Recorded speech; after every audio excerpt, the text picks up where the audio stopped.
Hey, how are you doing? I believe and pray you're doing better as each day passes. You're listening to Hope for the Widow. I am Chinwe Bode Akinwande, the founder of CBA Foundation. This program is designed to shed more light on the challenges the less privileged widows are encountering. It provides an opportunity for the widows to rekindle hope, to heal and to thrive. Importantly too, it's a platform for everyone concerned to learn how to deal with the issues with the purpose of promoting a better life and support systems for widows. The challenges widows go through, especially the less privileged ones, can be really daunting. From the experiences of ostracization and isolation to neglect and rejection, widowhood can really be a lonely journey. And when you cling on to hope and finding a new life must be achieved through a deliberate or intentional will to survive and surmount the challenges.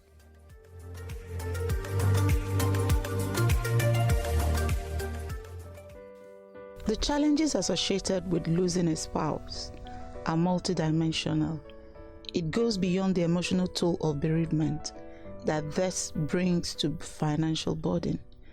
The surviving spouse often must deal with significant financial as well as personal loss. While this can impact both sexes, women tend to outlive men and men tend to out-earn women. So the economic impact falls disproportionately on widows. Unfortunately, financial assistance for widows are not readily available. Save for inconsistent support from some non-governmental organizations, NGOs in this case, widows explore ways of finding sources of money or earning a living. This is where entrepreneurial skills come in. It is intertwined with widows learning how to manage their money as well as knowing impact of financial decisions. With me today to discuss building entrepreneurial capacity for widows are Dr. Tewa Onosoya, Mr. Bode Akinwande, and Mrs. Julian Etwoku. I'll give a brief introduction of my great powerful guests, if I'm permitted to use that description, but it's such a pleasure to have them here. Dr. Tewa Onosoya is an entrepreneur and philanthropist with over 20 years experience. A publisher, author, and mindset stylist. She holds a BSc in pharmacology from the University of Portsmouth, UK, and a diploma in fashion journalism from the College of Media and Publishing, UK. A certificate in mindfulness from Udemy, and a certified law of attraction practitioner. Her distinguished fellow and honorary doctor of philosophy in leadership and performance management is from the Institute of Leadership, Manpower and Management Development. She's the founder of Exquisite Magazine, a fashion, wellness and lifestyle magazine for the unlimited woman. Exquisite Magazine organizes the Exquisite Magazine Awareness for Cancer event, as well as a female award ceremony called the Exquisite Lady of the Year Eloy Awards and Conference, aimed at sustaining women empowerment by celebrating and empowering women of excellence in different fields. Dr. Onosoya, you're welcome to our podcast today. Can you say hello to our listeners? Hello, everybody. Great morning. Good morning. Thank you for having me. Thank you. Good morning from this side of the world. Doctor, now I see, when we're reading your profile, there is that bit around fashion journalism. You know what I mean. When you step out in style. It's such a pleasure to have you. Welcome. Thank you. Thank you, Lord. Thank you, ma'am. Bode Akinwande is a financial fitness coach and digital asset broker. He's the CEO of Fortify Universal Realty Limited, a real estate consultant. Bode is an active forex trader with international organizations and makes a good turnover, such as Go Global, Mainnet, and Binance. Bode, who is a graduate of social works from the University of Calabar, has over 20 years experience in real estate. He's an author of motivational books. Some of his published works are You Are More and Mightier, Launch Out, It's Only a Test, and Wisdom for Positive Relationship. Mr. Bode, you're welcome to our podcast today. Say hello to our listeners. They would like to hear your voice. Good morning, everyone. Nice to be here. Great. Good day, everyone. In case you're listening, and by the time you're listening is your evening, again, we are saying good morning from this side of the world. We are recording from Nigeria. Nigeria is in Africa, in the world. Ifeanyi Julian Etoku Oludumila. Meet Ifeanyi. #Fabulous Julian. Again, if you go to different social platforms, and once you do Fabulous Julian, you just wouldn't miss it. She's the lady who transitioned from entrepreneur to employee and started a 5 to 9 business marketing consultancy company. In her day to job, which is her 9 to 5, she is a marketing communication specialist. Again, when it moves from 5 to 9 p.m., that's his business. She's a marketing consultant. Julian helps purpose-driven CEOs, entrepreneurs, business owners, teams, and professionals find their target audience, identify their ideal customers through marketing research and craft in terms of marketing strategy and a plan that works. Welcome to studio today, Julian. Can you say hello to our listeners? Hello, listeners. It's good to be here. Great. We are going to dive just straight into the conversation of today. As you might have picked it from what I have said already, today is where we want to talk about entrepreneurship. And the target audience for this conversation today is the widows. Yes, the widows in general, but specifically, we are looking into the underprivileged widows. And a little bit of a foundation here is where the woman has lost the husband. And in most cases, from research, from what we have seen, is that they just go from ground up to ground zero. Some of them then loses, that mind of, is it really worth it to do anything? And even if I want to start, where do I want to start from?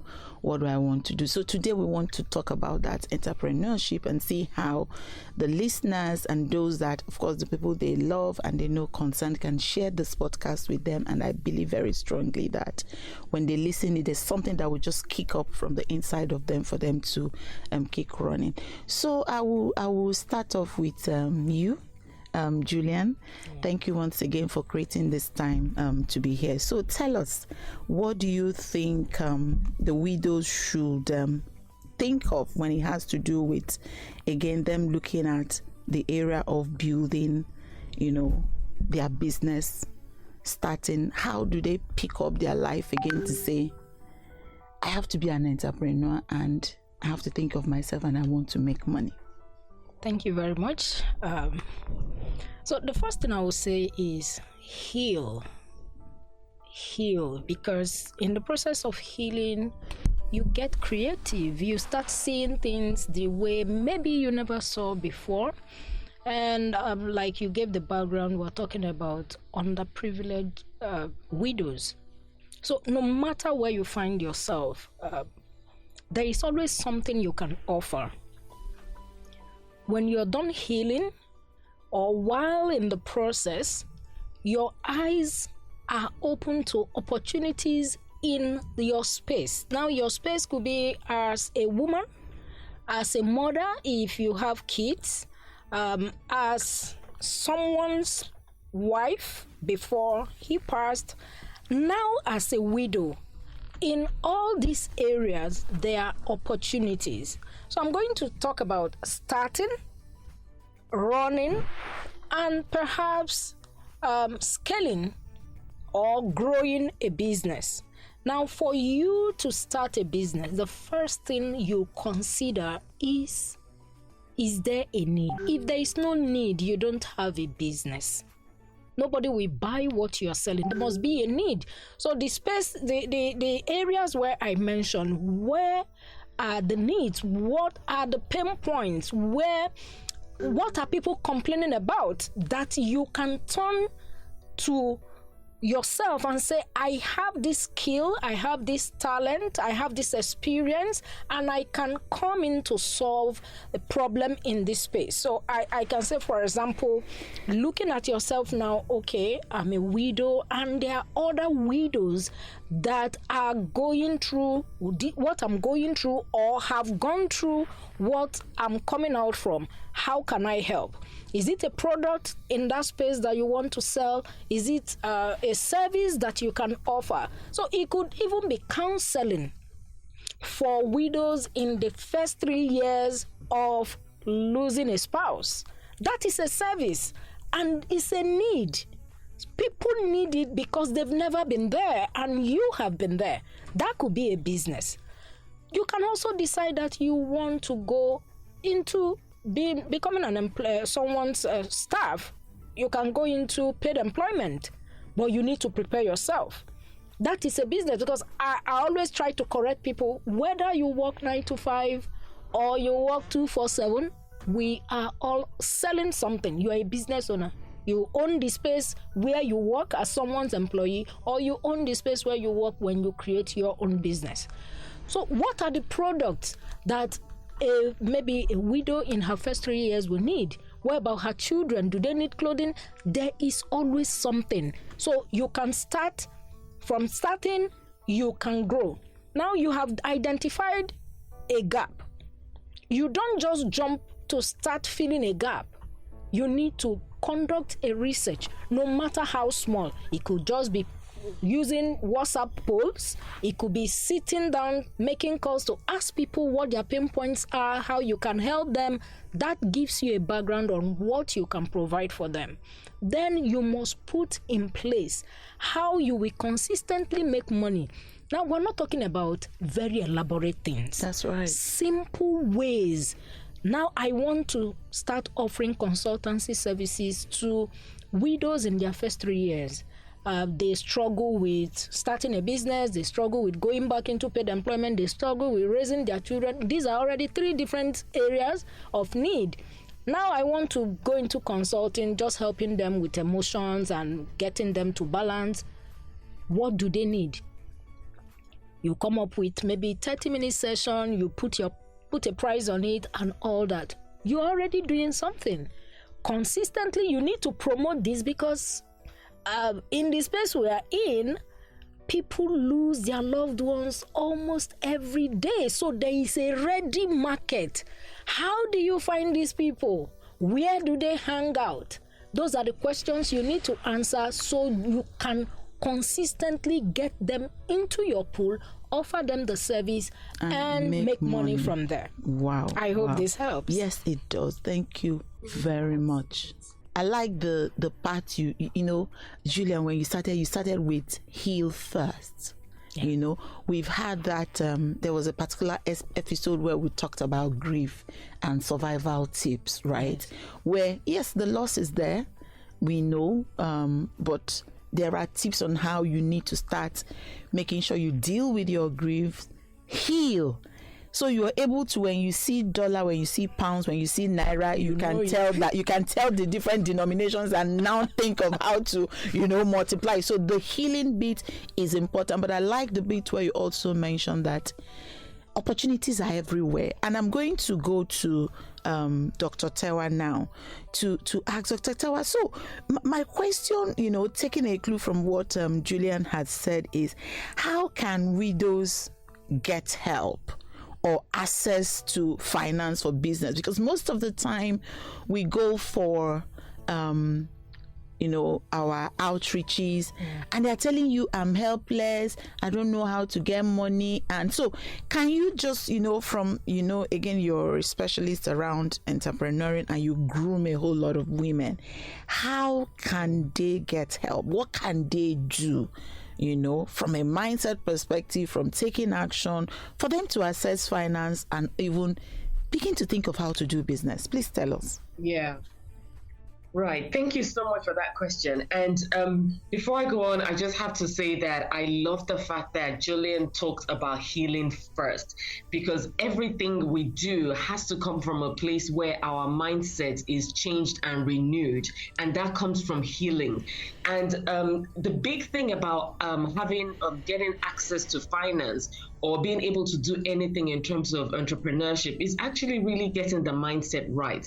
So a lot of people think that, there aren't institutions or people available to be able to support them. That is just a mindset, and that is an assumption. We have to help people, especially widows, and women, help people understand the fact that you must go out there and put yourself forward first, because there are different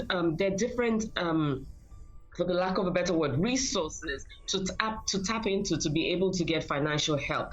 I've got a list here, and I'll talk about a few of them. In terms of funding for widows that are just starting out, once they've decided what kind of business they want to go to and things like that, I always say the first point of contact will probably be the informal way of the informal financial institutions. Mm-hmm. And what I mean by that is contacting friends, family, and people you have a relationship with. Yeah. Those, I believe, are the people that know you for who you are and can actually, maybe not all of them, but some of them would actually believe in your vision to better yourself, given the situation that you have now found yourself in. So I would say, point of access, one of the resources available will be the informal institution, contacting friends, family. I would also say that, try microfinance banks, because these banks are there to be able to give smaller amounts of money instead of the big capital that people are usually looking for.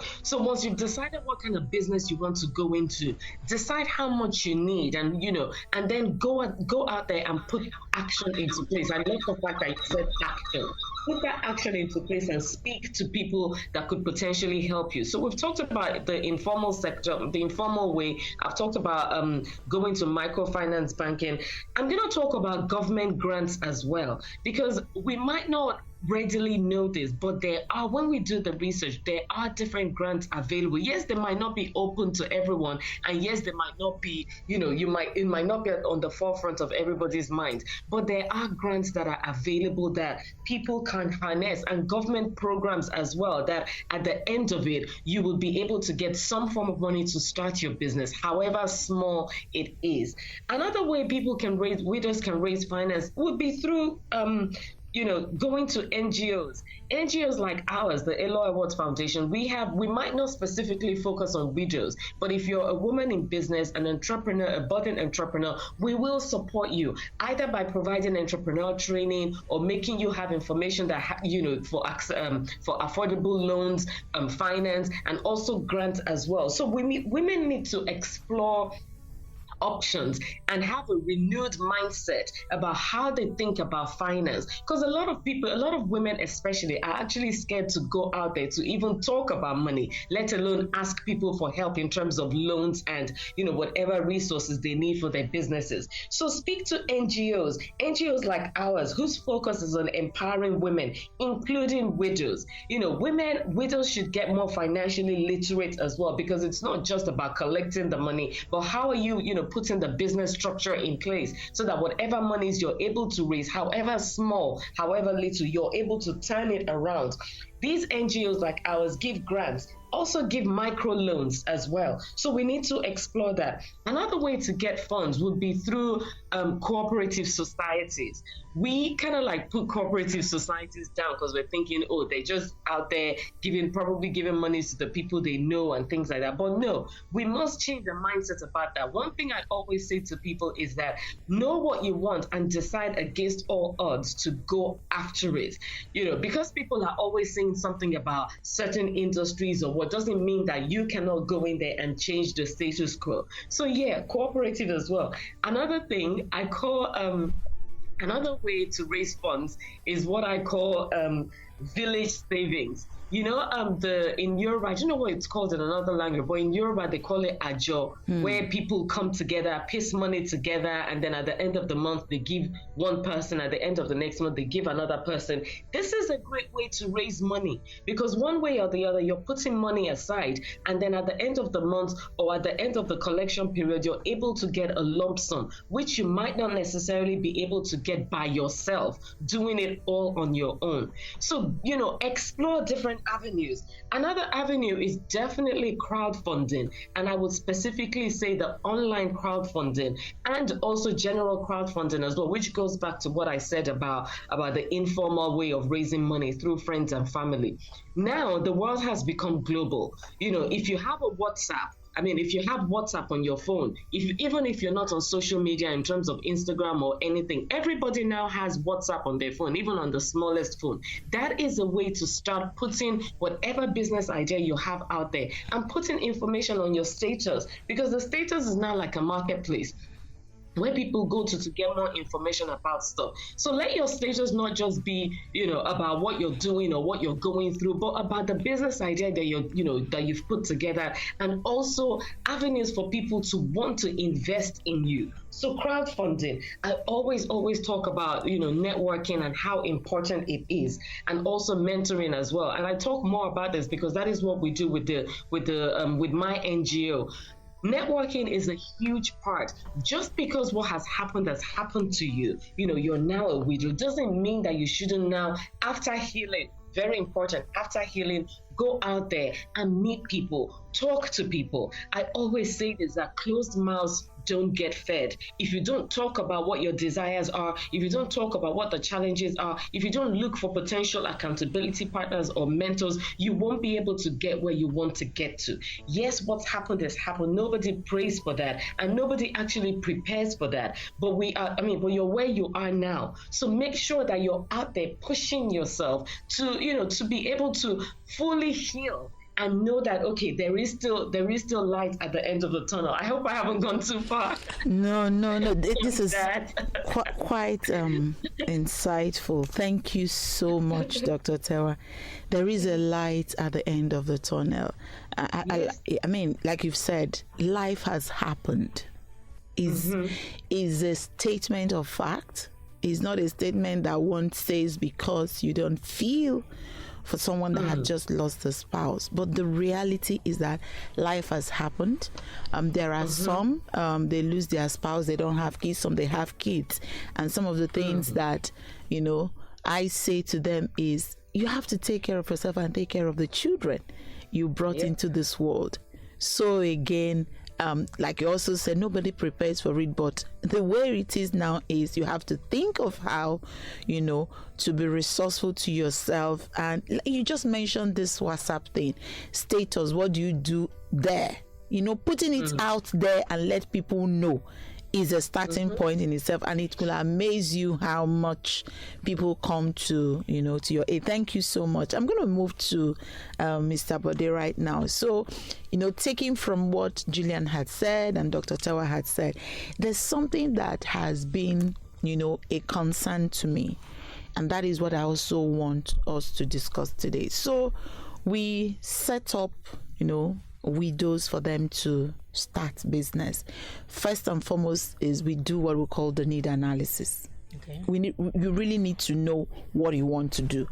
I mean, myself, on behalf of the board of trustees of CBA Foundation, we're not a fan where we just wake up, we buy hair dryers and buy 50 of them and just give out to widows that don't even have interest in doing hair, right? So the need analysis is to find out, what would you like to do? What can you do then, get the resources together and set you up. But we've seen over time where some of these widows struggle. We've set up the business for them. We go around to check how they are faring and realize that the business is going down. So what happens is that there is no financial intelligence or they don't have that knowledge to know that there's something called capital, that I can't dip hands into it. If I sell, I have to, go back to the market and make sure that the business is growing. So, Mr. Bode, how can a widow start small? starting small is they now see that, of course, you start small and then begin to build. And is there any advice you want to give them so that they stop dipping hands into their business capital? Because that in itself doesn't also encourage the ones supporting, if you get what I mean. Thank you so much. The first thing that we all need to realize is that life is in levels. We have categories of people, and there are some people that they can manage selling granules, but when it moves higher, they might not be able to manage it because of exposure. So I treat it this way for everyone, especially the widows that we are talking about.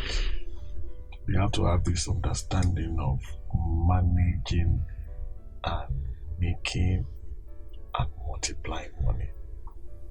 So managing, making, and multiplying. Manage and multiply. Okay. So the first level is to make the money. Okay. And we cannot hide from that fact that we must always concentrate on what they are good at. See, when they are able to discover what they are good at, then I think we've solved majority of the problem. Because if you do what they're not good at, or because everybody is selling granules, let me to sell granules. Everybody is selling oil, let me to sell oil. At the end of the day, when the challenges of the business comes, because there will be challenges, they might not be able to fight it or go through and win that stage. Sometimes not all of them were able to know that, okay, this is my capital. I need to go back to go and get in fresh supply. And they are faced with a need of a school fees of a child. It's difficult because no one is coming. So it's tough, and sometimes it's kind of emotional. It's tough, and we should not be quick to, I would like to put it out, quick to blame them or to judge them, because sometimes they don't even know what to do. At that particular time, do I pay my children's school fees, so I should go back and get a fresh supply when help is not coming? So we need to let them know that they need to concentrate on what they are good at. Some years ago, I normally say this generally. There are two businesses all over the world that cannot just go under: beauty and food. You now break it down. Under beauty, there are different categories. And under food, there are different categories. You either cook or you are selling the raw one. Then, like that. Then beauty, are you selling shoes? Are you selling slippers? Are you selling, So they need to discover that part, that one that they have passion for. That if they wake them up early in the morning, they are there. They are quick to do it. And before you know it, small is big when God is in it. So, with God's help and with tenacity of purpose, I think each widow that is determined to survive will surely survive. Wow. This is tough. So I hear you, and I will let Julian also come in, because this conversation is to see how do we then, because I can relate. Like I say, it's very emotional. I meet these people, I deal with them where, I mean, the capital they use to start off the business is less than 100,000, for instance, and 100,000 in today's conversion of dollars is less than $150. Yeah. Now they have 2 children and even more. So I'm just even using 2 kids, and school fees has just come, and the profit they've made so far from the business they started from the 100,000 naira has just generated about 12,000 naira, and school fees is about 22,000 for the 2 kids. How will she not deep hand into this capital of 18? And they just come and say, madam, we need to eat now, the children need to go back to school. So what should she do? Should she solicit? Remember that Dr. Tawa had said there are different ways that they can raise money. Maybe this is one, is the village funding, is it their joy, is it through a savings that can bring interest? What do you think, Julian? Thank you for the question. You can notice my voice have changed. I know. This is emotional, but we have to be strong and address this issue. Yes. Because even the woman with her spouse alive and everything is struggling to keep the business money and not dip her hands into it. So what I'll say first is what I learned from my dad before he passed. He kept on telling us to put death in perspective as we live. What will happen after now? To you as a woman, to your kids, to your business, if you have this planned, because whether we like it or not, death is inevitable. So it will reduce the pressure because you have planned ahead. And how do you plan? We're talking about saving and making sure the widow is not dipping her hands into the little or scarce resource that she has. Sometimes we overspend. Okay? I'm not saying the child should not go back to school or they shouldn't feed, but frugality has to come in.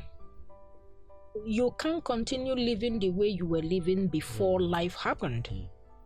And it doesn't mean you are lowering the standard of life. You are just being practical and real to yourself. That is number one. Number two, it depends on what she's doing. She can decide to take on another job as a freelancer or remote work to support whatever she's doing, whether she's a stylist or she's a seamstress. Take on extra job, and that's where the beauty of tech skills or digital skills come in. She could even be a virtual assistant to maybe an NGO that supports widows. That's why I said initially there is a huge market in this industry. I don't know if it's right to call it the widow industry. There is loads of opportunity in there. Even cooking for other widows. Perhaps you look at widows that are maybe HNIs, and you can make good soup. That one your husband that passed was enjoying. You can offer it as service to other people. You don't even need to cook for other widows. Cook for other people. There is something you can do, so you don't keep exhausting the cash you have and running around circles when you need to feed, when you need to pay fees, when you need to pay your rent, because that is even exposing you to extra danger. So I don't know if these three is enough. Yes. I mean, we are still discussing it. So I hear this conversation around. Again, we are mindful to say So one of the things that I'm picking from you is you've always said, I mean, for me, for you, for the guests, and for everybody, is that we put death in perspective. Everybody's going to die someday. That's the truth. And it's not as we are using this because we are concerned and we want someone to have a lift in terms of, because finance has a way of giving you some form of assurance. Yes. But I hear you also where we're saying that you've healed. Mr. Bode said, be open and be willing to survive and to deal with life and face life. Yeah. And in that case is where that confidence and comfort and courage comes to say, I can do more than one thing. Yeah. I can do more than one thing. So if selling these peanuts is giving me a total, income that the profit is like 10,000 naira in a month, and I still have some extra time, I can do the cooking and again offer some extra services and make sure that the more funds are coming in for me to be able to meet those needs. And you've also said there are prunings that needs to happen. Yes. There are certain things that for now you're trying to put your financial life together. So thank you so much, Julian. I'm going to come to you now, Dr. Tewa, and this is something that we also want to bring home.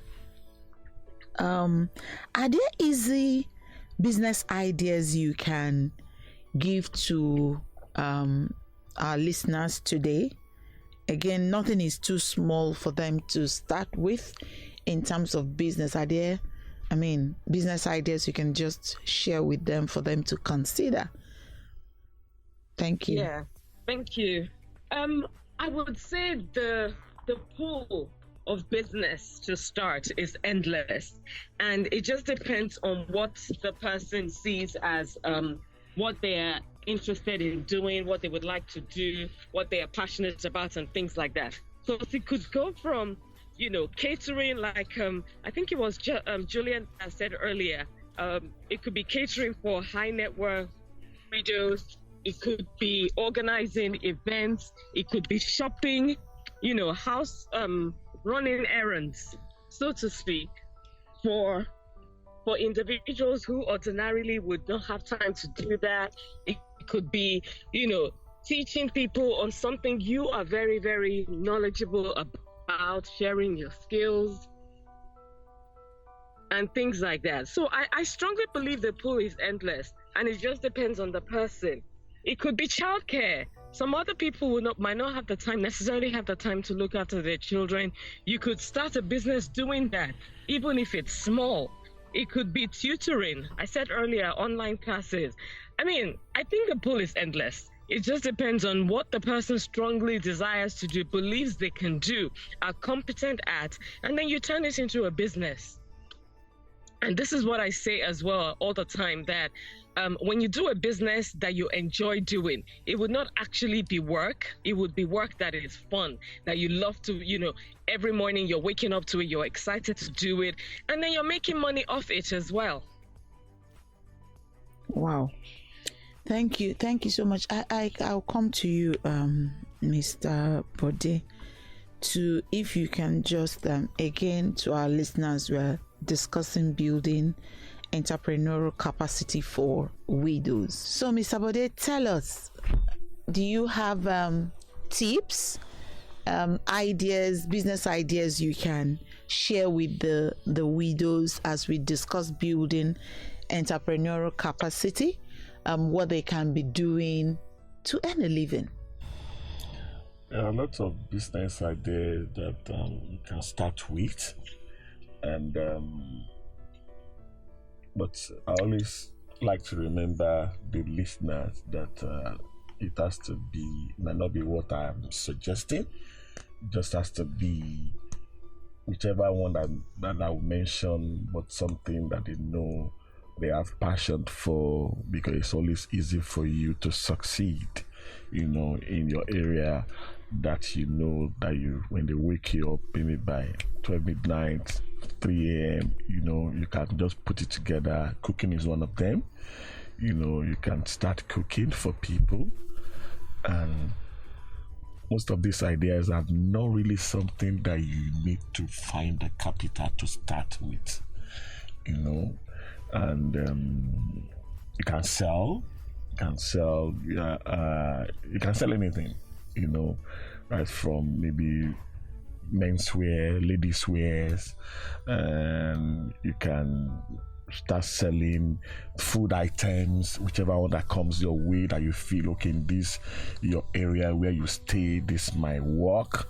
Or if you are good in social media, WhatsApp, then you just post it there and people can start asking you how much is it, I can do this. Or maybe you know how to make hair, you don't necessarily need to own a salon, but you can start doing what they call home service.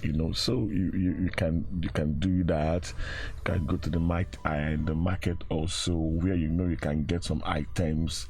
If you're in Lagos, you can go to K2, you can go to My 2, you can go to where they are cheaper. Where they are cheaper, and where you can get even materials. Maybe you feel like maybe selling clothing, so you can, just discover all those areas, and before you know it, you start in 2, 3, 4. Thank you so much.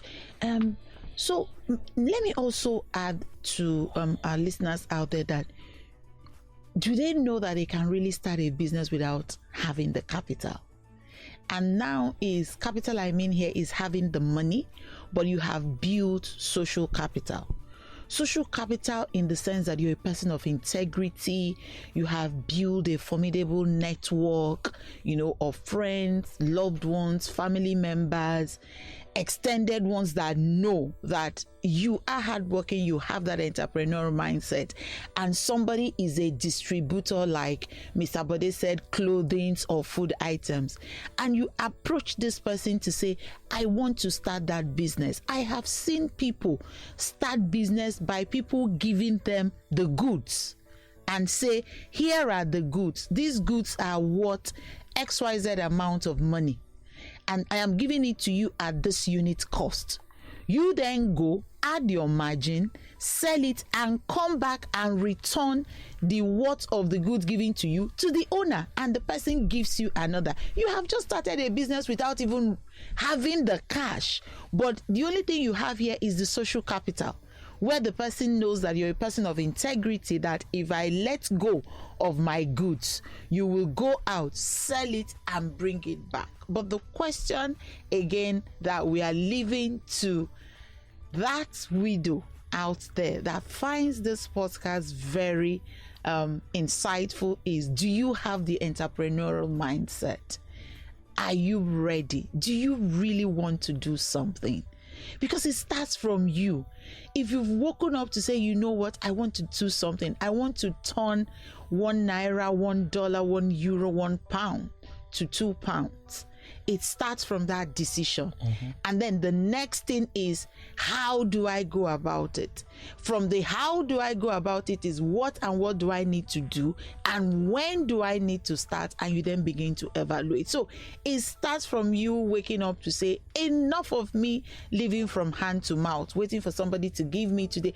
The person, like Julian said something during this conversation, that there are people that have complete family, they are still struggling to put food on the table. Everybody is hustling, but again, now is just you and the kids, or you yourself, and we're saying to you, it's time to get up and go. So I will quickly come to you now, Julian, and this is where I will need your advice or your input around what would that advice be that you're giving to widows around them fending for themselves? How do they, what will you give them as an advice for them to start? I know you will come back to me around their mindset and all that, but please feel free to also touch on even those that are married and they need to understand that they need to fend for themselves as well. Thank you. Thank you. CB, I'm not going to talk about mindset. We let this mindset rest so that we can. I know, mindset. Please rest. We've said enough about mindset. Mindset have heard us. So make this money. No more mindset. Mindset has heard. So thank you. So I think when people hear start a business, their mind goes to conglomerates. Everything is a business. Even if you are selling your time, It's business. 9 to 5. You know, they tell us you are selling your time, they are buying, you are living your, they are paying you, so you forget your dream. Is a lie. So the first thing I would say is audit yourself. What do I carry? You are not empty. What is that thing? It could be your skill, it could be talent, it could be gift, it could be experience, it could be whatever it is. You have something. I think where the problem is people in this space, this target audience, thinking that they have nothing to offer. You are fully loaded. Tap into yourself and ask yourself, what do I have that I can give? And how do you give this? It could be a product or a service. You can teach how to do something. And I always give this example. That thing your friends tell you, do you know you can do this thing very well and I can't even do it, is something you can sell. You can bake, sell it. You can teach. You can talk to someone that cried to you and the person leaves you jumping, leaping for joy, sell it. How you sat for jam 3 times and you succeeded, sell it. Everything is sellable. And WhatsApp is a good place to sell. You don't need a website. The kind of audience we are talking about now, leave website. Don't be afraid. Stop looking at all these tools and thinking you don't have something. You have something. That experience, good, bad, ugly, sell it. You waited to have a baby after 8 years, God bless you. Someone is waiting 7 years and she's almost giving up. Go and sell your 8 years experience. So I think where the issue is now is, how do we step into this market and start pulling people up? If you are into consulting, business consulting, there is a niche in this market. Teach them how to be internet savvy so they can sell that skill to someone else. You could go into drop shipping. You don't need money to start, just like you have said. And if you find someone that produces something that you know an audience that needs that, go tell them you can become a distributor. I think what is lacking, just like you have said, is that trust. Will you sell and return? Will you sell and return? When I joined my 9-to-5 job, I was always in traffic for hours. I was living in Gowan Estate, Yanukbaja, and my job was in Marina. I have to come, crawl back and forth, maybe 6 hours. And I started asking myself, what can I do? What can I do? The only thing that came is teaching. All those questions people ask you around branding, marketing. I started teaching. I grew my audience from 37 to over 15,000. Imagine if I want to sell this audience something. So as you are living today, whether full family, whether a widow, build a massive audience. Don't just chat on social media or just be on you are even using data. That is money going. Start building something. And I can use this example. Say you know 20 women that in this month their children between ages 1 and 5 will celebrate their birthday. You don't need to be a baker. Go and look for somebody that can bake for them and you supply it and make an extra income. There is online gig. There are lots of things to do. So like Tawa said, we have lists of things you can do, but it boils down to, are you willing and able? Are you ready? Are you in the pool of people that believe you can beg and next month you beg again? You send SMS to 20 people asking for 10,000 and you feel that, no, it's not sustainable. You are more than that. Whatever you serve has loaded you with something. You are more than that. The last time I checked, begging is not part of business. It's not a business. It's not a business. It's not a business. Do something that there is a problem, you discover it, solve it, and you get paid for it. Where are the pains in your environment? That you lost your spouse doesn't mean you should be pitied. And don't start buying Ashebi for any pity party. You need to ask yourself, what next? Because life must be lived, and there is something in you that you can sell. I think that's all I have to say. Thank you so much. And to you, yes, you listener that life has happened to, is you that we're speaking to today. That there's something inside of you. You have the strength, you have the ability, and you can do it. It has happened. You're healing, you're getting better. It's a process. The grief is there. But if you think about how you can be a better version of yourself, and also there's something about when you make your own money, it gives you a whole lot of confidence. It's my money. It's my $5. It's my $100. It's my $1,000. It's my $1 million.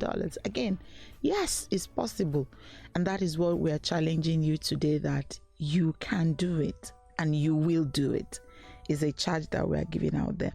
I'm going to go around to my wonderful guests today in the studio to find out. I'm going to ask any last words for widows on how to better take charge of their future and their lives. Just charge them up. I know they are ready. They've listened to this podcast, and trust me, you didn't waste your time today. I can assure you. And I'm trusting God that a whole lot of testimonies are going to come out from this, because we will see a whole lot of people giving their testimonials. As after listening to this podcast, I had to, tell myself enough of pity party, and I'm not going to buy an Ashwebi for you to come and pity me. No. I am getting up, I'm going. So I'll come to you, Mr. Bode, to say any final words for the widows out there that are listening, how to better take charge of their future and their life. Just in a few minutes or a few seconds. Okay, only what I have for them, you should stop looking back and just move on. It has happened. Now is the time to do something, because the time is ticking. They have to do something. It's as if nobody's coming. When you remember your kids, that 2 children, that 3 children, that 4 children, that 5 children, then you know that it's time to do something. And the speakers have said in one voice, you can start from where you are. Nothing is too small. Nothing is too small. Just that. Thank you so much. Over to you, Julian. So I would say, unbundle yourself. There is so much inside. Don't waste it. And if you need help, seek help. Don't feel frustrated because of what has happened. Just like Mr. Bode said, stop looking back. What is ahead of you is much more. And the world is waiting for you, because you have not asked. That's why you have not received. And now you have received because we have spoken. So go out there, launch out into the deep, and do something with your life. Wow, thank you so much. Final words, Dr. Tewa. Yes, our guests have said it all. And even though earlier we talked about not talking about the mindsets again because we flogged it, but I would say that it's very, very important, because the mindset is the foundation of everything. Women need to, and the widows need to move away from the lack mentality and think more abundant. Think more from a space of, what can I do to better myself, instead of wallowing in whatever circumstances that they're going through. Because like I said earlier, whether we like it or not, life still has to go on and life still has to happen. And I love what Julian said about the fact that we all definitely have something in us. And I add that we have something in us and we have greatness to deliver to the world. So you must rise up. You must take action. You must know exactly what you want and why you want it. Yes, the beginning or the start or now is the way it is, but you must make sure that you're not saying that you're gonna have this pity party as often as possible, but know how to heal yourself from the trauma to build yourself as well. We mentioned something about relationship currency, which is usually underrated, but we also need that gazillions to start a business. Relationships are key, and you've built relationships over the years. Just utilize them, harness them, use them to be able to move to the next stage or the next phase of your life, because it is important. And I always say this as well, that we can all have and be and do whatever it is we want. It just depends on when we now decide that, okay, I believe in myself to go out there and do this thing. I believe in myself, so I will not limit myself. So do not limit yourself. You have greatness in you to release to the world. And my last thing to say is that you are the only one that can save yourself. Begging is not a business. You have to make that decision for yourself. Do a self-audit. Make that decision for yourself and say to yourself that I am here to save myself. I am here to save my children, and just go out there and do the best that you can. Wow. Thank you so much. Dr. Dawa, thank you. Dr. Tewa, thank you. Thank you so much, Julian. Thank you, Mr. Bode. What else can I say? But to say that I agree with all of you today in the studio, and to our listeners there, thank you for listening to this podcast. We look forward to bringing you more insightful conversations. Thank you so much, and God bless you.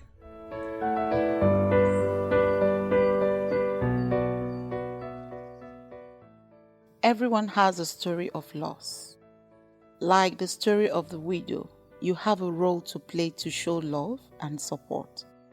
We must be intentional to play this support role to make our world a better place for all. Join me on the next episode to discuss another interesting and insightful topic. I remain your host, Chinwe Bode Akewande. Thanks for listening. For more information, visit our website www.cbafoundation.org on how you can support us. For catch-up, follow us on Instagram at CBA Foundation _ and CBA Foundation on Facebook.